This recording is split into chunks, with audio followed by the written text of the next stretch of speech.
Okay, so we just answered a question that was submitted on my website about a guy whose girlfriend had cheated on him, and he was struggling with, like, is it possible to ever trust again? Does everyone cheat? All of that stuff. So we went through and answered all of those questions, but I want to jump right into a few of my own questions because I think this is such a hot topic. So my questions that I'm submitting now are, why do people cheat? And is cheating the end of a relationship? So, why do people cheat? Why do you think people cheat? Why? So I made the point in the last video about not being, like, having specific needs or wants not being met, and going about getting them in the wrong manner instead of having the conversation. And I think this comes up so much in our talks about communication, and more we realize how challenging that is to have those conversations that are a bit more provocative, that are a bit more uncomfortable, need to be had. Because if you're serious about your relationship and you're serious about your partner, and you want that level of support and understanding, you should have the hard conversation, right? Even if it may seem weird or far-fetched, as I say, I think the conversation will always be had, or should be had. I think that's one thing. Another reason why people would cheat, needs not being met, wants not being met. Another reason why people would cheat. Well, I would break that down even further into the different needs not being met. Yeah. Because, like, I have clients who, like, this has been coming up a lot lately. Yeah. They are late into their marriage. They have a couple kids.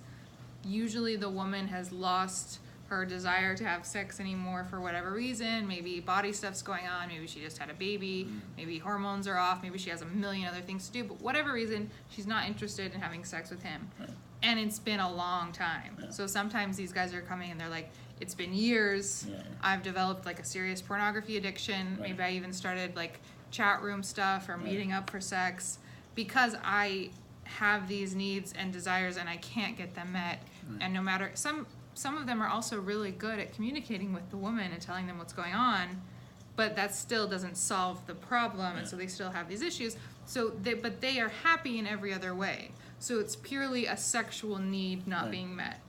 So I think that's one case. Right. There's also a lot of other needs that aren't being met. Right. So you could step out because you're not feeling like your emotional needs are being met. Right. This person doesn't hear me. This person Right. doesn't understand me. This person doesn't care about me. This person isn't here when I need them. Right. Those are another set of needs that you could step out to get met. Right. So there's different facets in needs and wants not being met, Yeah. right? We could probably break it down a lot further too, but I think those are other areas. So I think that's there. Since we were gonna get more real in this, I guess I'll just be real. I have cheated before, and one of the reasons this was a long time ago, before I was able to communicate any of these things, but I wanted the relationship to end and I didn't know how to end it. So I essentially, like, sabotaged and imploded the whole relationship, and it worked. Yeah. So it worked. Like, it ended the relationship. Yeah. But I wasn't even conscious of that at the time. Yeah. So going back and looking through all of this stuff, I realized I was completely self-sabotaging. Yeah. And in, like, burning the house down, I burned down the other person. Yeah. I burned down a lot of my stuff. I brought up guilt and all kinds of awful things. Yeah. But it got what I was trying to get done. Yeah. And the hard part is, in that time, I had no other way of getting out, is what it felt like. And I've had other clients that have done the same thing. And going back and doing the work, it's like, oh man, I could have handled that a million different ways, Yeah. better ways, healthier ways, Yeah. more positive ways, ways that would have gotten everyone what they needed and wanted without causing trauma. Yeah. But I didn't know how to do that. Yeah. And I didn't see that as an option. So I think that's another reason that people cheat, Yeah. to exit a relationship that they don't know how to get out of. And I think even that is embedded in needs and wants also. Yeah. You know, like I don't know if that's the only thing we can identify, but that also goes in line with needs and wants. Like you wanted to get out because you weren't having certain needs and wants met. Yeah. And I know, okay, granted the situation for people may be a bit different. That's kind of like the underlying, Yeah. like, But I guess there's the difference that I see is some people cheat and want to leave the relationship. Yeah. Some people cheat and don't, got you. I think. Yeah. I think some people make the argument that if you cheat, you obviously don't care and love that person. Yeah, You don't no, want to no, be in no. the relationship. But I don't think that's always true. I think sometimes it is, Yeah. but I don't think it's always true. Yeah. I think sometimes people cheat and they still love that person and they still want to be in the relationship. Yeah. Which That's true also. people, everyone's not going to agree with that. Yeah, definitely. But I think I so. think That that's is true. Yeah. And I think some people do want to sabotage, Yeah. but some people don't. Some people maybe are delusional and they're thinking that it won't sabotage the relationship. Yeah. Some people think they can get away with it. Some people think there's no other alternatives. There's a lot of facets to this, but I think both, like that's I guess a way we can distinguish Yeah. groups of people. Yeah. Which also leads us into like my second question, which was, is cheating the end of a relationship? Yeah. And I think sometimes it is, Yeah, definitely. and sometimes it should be, Right. but I don't think it always should be, and I don't see it as a end all, but I don't really see anything or very little as an end all. Yeah. I think some things can be a growing experience, and it can highlight, man, like there is something here that I was missing. Yeah. Like a serious thing that I was missing here. And it can be an opportunity for both people to grow together and realize this is what I've been doing wrong, this is what I could do better. We can come together and grow from this. And for some people, it's like it can't be rebuilt. Yeah. But I do think that there are ways that this can, it's not good, obviously, and I don't want to minimize the pain of it. Yeah. It's not good, but it can be a growing experience. Yeah. Especially if both of you have grown apart and distant and you haven't been meeting each other's needs. Yeah. You've been doing other things. You've been, just not Yeah. being what the other person needs. Yeah. Then one person or sometimes both people find those needs in other ways. Yeah. If you still want to be together, you have to figure out how to then come back together and make that work and learn from that, right? Yeah, I agree totally. Like, I think one of the challenges that would usually come up is, okay, one, how do you get to the point of knowing the other person cheated?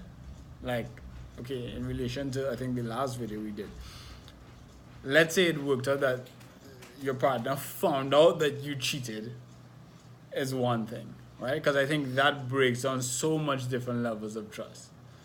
Whereas if the person owns up and say, hey, I cheated, that's an entire different conversation, right?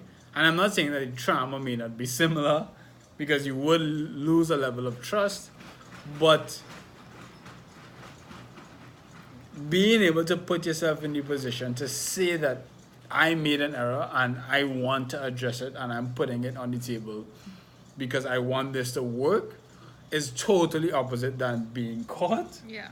And having a conversation in both circumstances will be different and also will be hard. Yeah. I'm smiling at this because you don't know this, Yeah. but the video, was there another bug? Yeah, but We're outside and there's bugs everywhere. You don't even know this, but the video that I shot this morning was on the disclosure process and how we confess, essentially. That's disclosure is kind of the word that I use for like your confession and how people find out. Yeah. How that changes and can change the whole process. Oh, and that's exactly, are you reading my textbook? Are you listening to me? That's exactly, My bad, but I'm not. No, it's great. That's exactly, it's exactly true, because often the most common ways that people find out someone's cheating is they see their messages, they find emails, they find pictures, they get a call, they overhear something, they catch them like sneaking around or something, so they get caught. And the act of getting caught and finding your partner doing that is so painful. And like you said, not that it's not painful when someone confesses, it's so painful.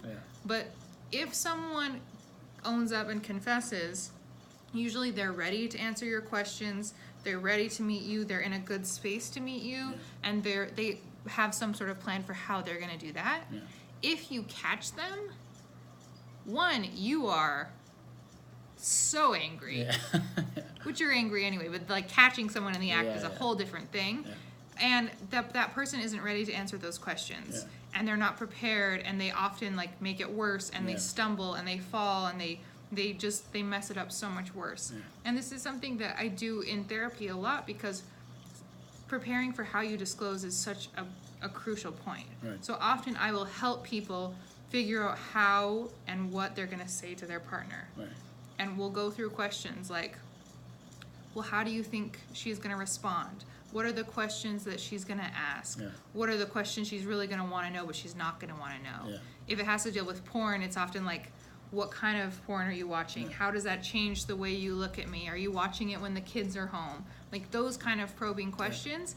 And if you just get caught, you're not ready to answer those questions, especially when they're being screamed at you. You don't know if you should keep hiding. Like it just ends up being so much more messy. So you're definitely right. Like how that process happens can either be a painful step in moving towards healing, or a really awful step that has to be processed through for a really long time and will be replayed in that person's head forever. Like when they caught you and what they read and all of that will just keep like being turned and turned and turned in their head. So I think you're definitely right. That is a big piece of it. And it's not usually how it happens, because people aren't good at confessing. I mean, that's awful. It's hard. We don't want to do that, and it's hard to prepare for that. So even if you have been caught and that has gone poorly, you can still now own up to it and go through the right process and the healthier process and prep and prepare and try to answer all those questions and get in a good space to do that. And you should. It's not going to make up for everything and how bad that was, but it's a good step to take in the right direction. So thank you for bringing that up. And watch my other video on disclosures. It's like a plug that you didn't even know you're making. How's it plug? Oh, I'm weird. But yeah, that's good. So, cheating's not the end of the relationship, but for some people it is. Well, it doesn't have to be, but I don't know. I just made that way more complicated. It depends on the situation, like everything. It depends on who you are. It depends on the circumstances. It depends on all of that. All right. Well, please comment if you have any questions or any comments, or you think totally different than we do, because I know we have a particular view on this that a lot of you probably don't. So if you want to open up a conversation and talk about it, let's talk about it. All right. Thanks, guys.